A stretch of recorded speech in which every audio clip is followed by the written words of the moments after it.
Here's the key on this. Don't major in minor things. If you take up major time to do minor things, I'm telling you, you'll be behind the curve constantly. Here's what we learn in sales training. What's major time and what's minor time? Here's minor time, thinking about prospects. Here's minor time, making lists of prospects. Here's minor time, keeping books on prospects. Here's minor time, going to see the prospect. Here's minor time, evaluating the prospect after you've been there. That's all minor time. Here's major time, in the presence of the prospect. That's major time. And if you took a look, if you're in sales and you took a look at a week, you'd say, my gosh, I'm spending 90% of my time on the minor stuff and so little time on the major stuff in the presence of. How many hours in the presence of in my day? How many hours in the presence of during my sales week? Because the time that really counts is in the presence of the prospect. Majors and minors. Here's another key time management essential. Don't mistake movement for achievement. It's easy to get faked out by being busy. Guy comes home at night all exhausted, falls in the chair and says, oh, I've been going. Here's the big question. Doing what? It's not the going. Some people are going, and they're doing figure eights. Their progress is small. So don't mistake movement for achievement. Here's another one in sales we learned. Don't mistake courtesy for consent. If somebody's pleasant and they nod, you say, oh, they're going to buy. No, they're courteous. You can't mistake courtesy for consent.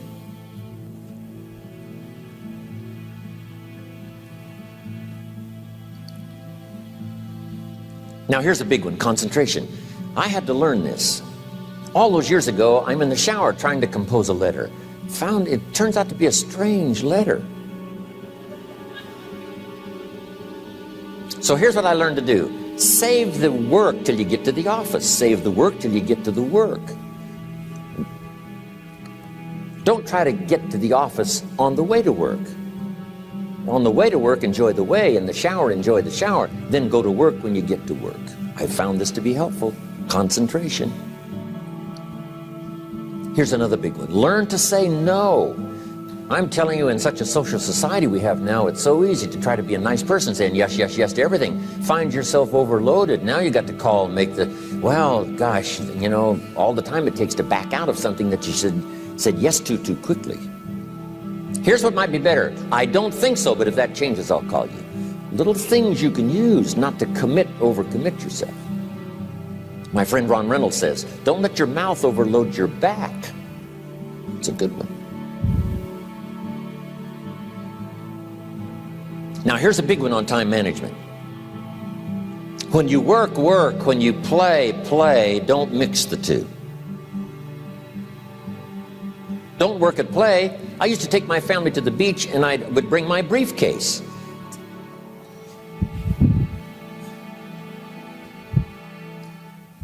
I learned not to do that.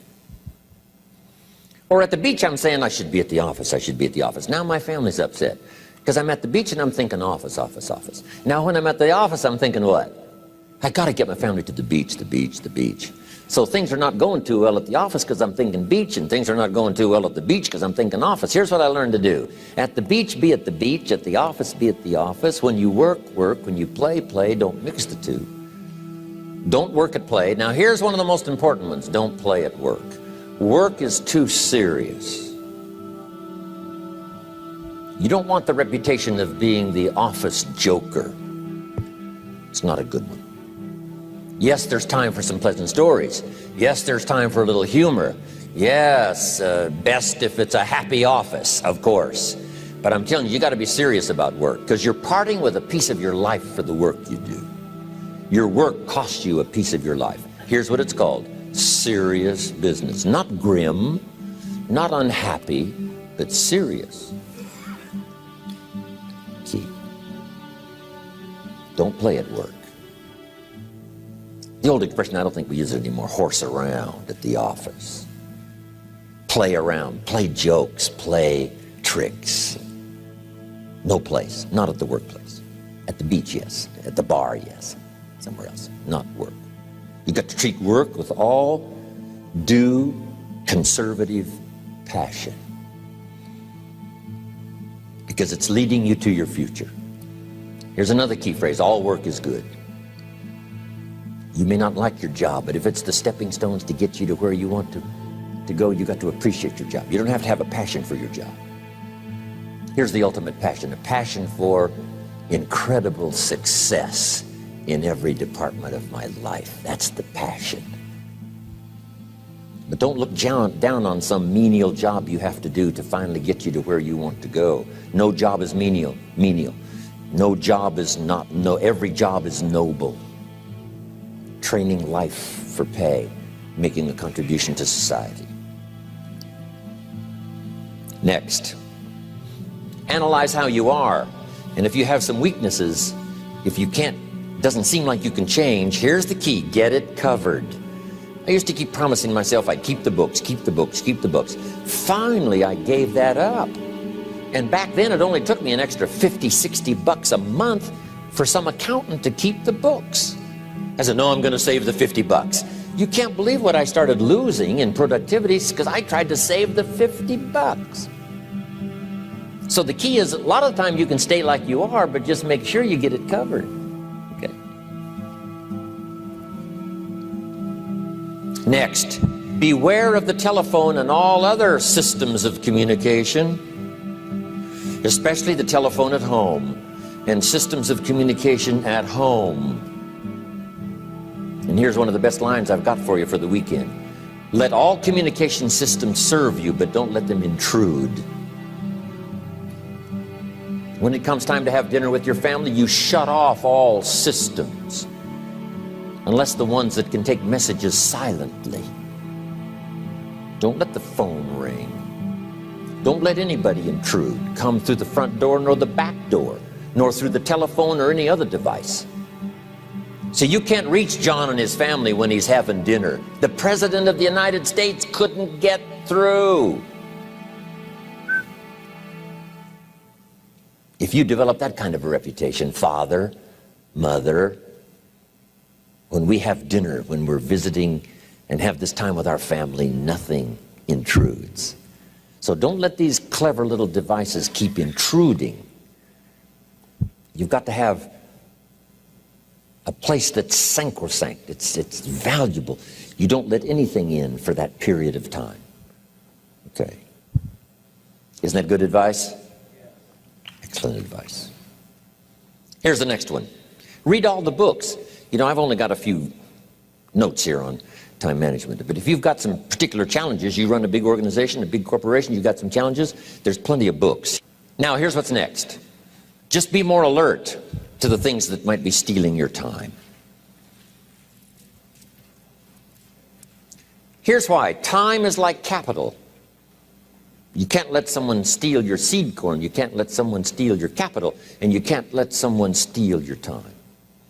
You must designate your time. And some of the time that you designate, you must not let anyone steal.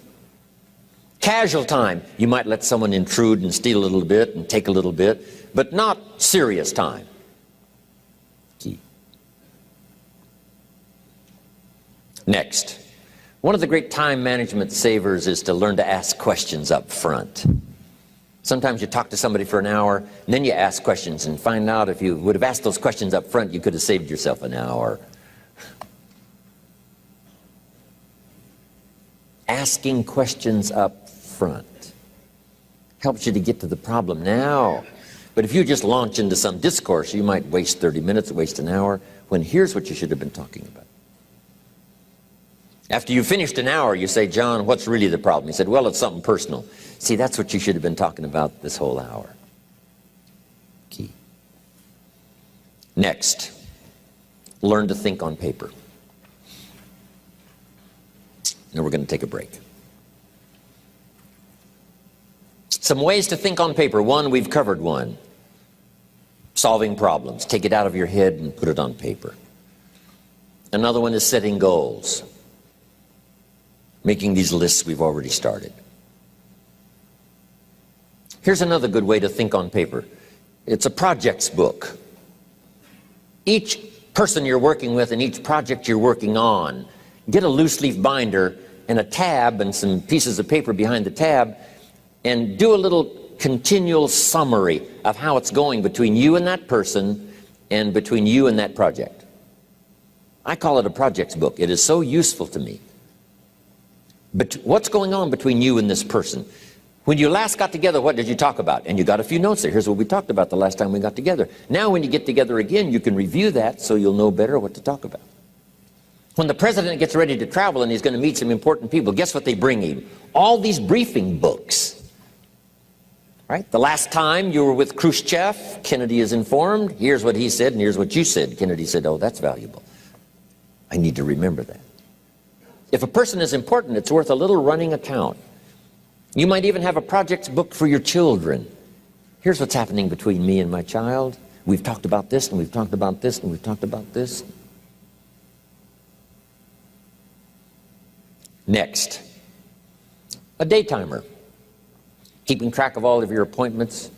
You know, mine is all filled with, when to catch an airplane, and when to do a seminar, and when to sit down and have a conference, all the rest. Next is a game plan. If you've got a house and the insurance is going to come due and some other things are going to come due, you just put it on a spreadsheet and make sure it's taken care of. Key phrase, take things out of your head and put them on paper. And the key is to just experiment with different ways that helps you to do that. Now here's the last one, thinking on paper. And that's to keep a journal. One of the things I'm known for around the world, have been now for 39, 40 years, is keeping a journal. Now my journal is not it's not necessarily it's not like a diary. It might be part diary. I'm flying over Ireland and I write down a few little things that impress me. Today I met this person. Wow, what an extraordinary event. Today I conducted this seminar in Rome. 1,000 people stood up and sang for me. I've got a little bit of a diary in there. But here's what primarily your journal is for. Collecting good ideas. A journal is to collect good ideas on your health, good ideas for your business, good ideas for your future, good ideas for time management. Because I used to take notes on pieces of paper and torn off corners and backs of old envelopes and restaurant placemats. And I threw all this stuff in a drawer. It did not serve me well. I finally learned to get a bound copy, right? And just keep a journal, right? If I was here, I had my journal, I'd be taking notes, right? These 2 days in my journal. Now, if you're caught without your journal, you just take the notes. When you get back home, you put those notes in your journal, throw the paper away. Because we don't usually go through paper to review. But see, my journals now make up a significant part of my own library. My journal's all reserved privately for my children and my grandchildren. Can you imagine what I've collected over the years? It's unbelievable. There are 3 treasures to leave behind. I think you've already got those notes, right? Here they are. Number 1, your pictures. Don't leave the event unrecorded. It takes only a fraction of a second to say, here's who I was with. When I travel the world, right? We take all these pictures, and here's one of the gifts. People send me the pictures they took of me and them. It's part of the treasures I have on the farm. Incredible. A picture's worth 1,000 words to describe the scene, the emotion, what happened. Say, wow, this was an extraordinary day for me when I met these people. Here's what they told me happened to them when they went to my seminar 10 years ago. Wow, the drama comes back if you've taken the pictures. It's one of the treasures to leave behind when you go. Remember the old photographs that we have now of, 100 years ago, 70, 80 years ago, just a few photographs? What would it be like if you had thousands of photographs of the past, of your history, your mother, your father, right? Grandparents? So change all of that now for your children. Leave all your photographs as a record. Here's what's next to leave behind, and that's your library. The books that changed your life, the books that changed your health, the books that rescued you from oblivion, the books that you passed on to other people, they were so exciting for you, the books that made you financially independent, the books that developed your leadership, the books that gave you wisdom to ponder when things were tough, the books that got you through the winter, the books that helped you to plant in the spring and harvest in the fall. What a treasure to leave behind. If you do that, here's what's for sure. Your books will be more valuable than your furniture.